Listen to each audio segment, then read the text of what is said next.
The Day You Begin by Jacqueline Woodson, illustrated by Rafael Lopez. There will be times when you walk into a room and no one there is quite like you.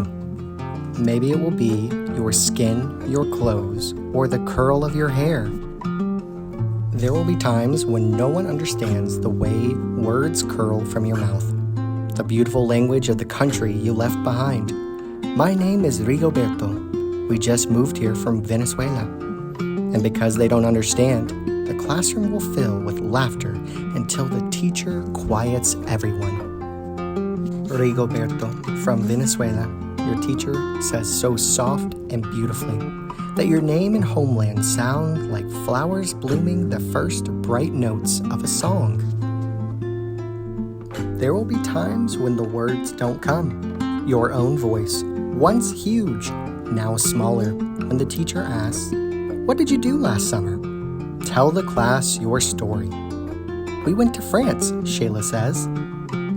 These shells came from a beach in Maine. A boy named Jonathan holds out a jar filled with tiny shells so fragile they look like they'll turn to dust in your own untraveled hands. My whole family went to India, Spain, South Carolina. Each souvenir a small triumph of a journey, their travels going on and on. And as you stand in front of that room, you can only remember how the heat waved as it lifted off the curb, and your days spent at home caring for your little sister, who made you laugh out loud and hugged you hard at nap time. You can only remember the books you kept on reading long after she had fallen to sleep.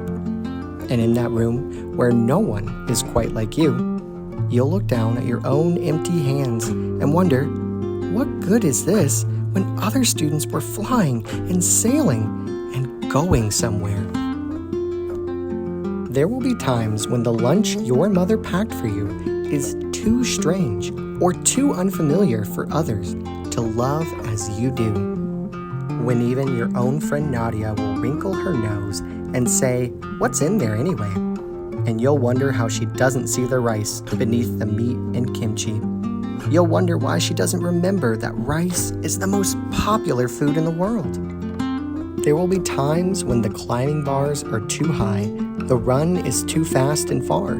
The game isn't one you can ever really play. I don't want him on our team. You can watch. Maybe you can have a turn later.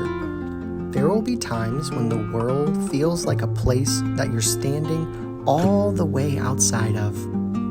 And all that stands beside you is your own brave self, steady as steel and ready, even though you don't yet know what you're ready for.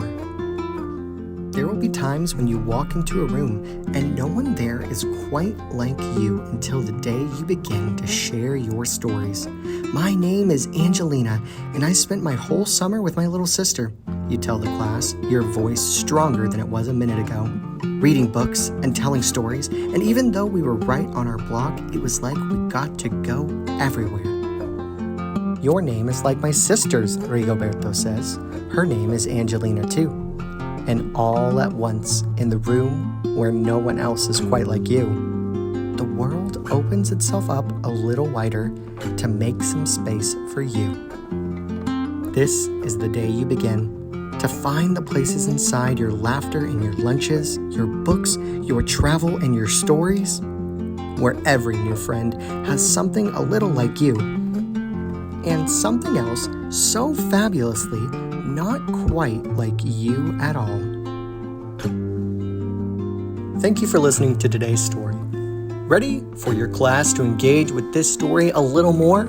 Check out our activity guide using the link in the description. If you liked this read aloud, check out the rest of our Human Rights Story Corner videos, where we read books that empower students to think about diversity through the power of stories.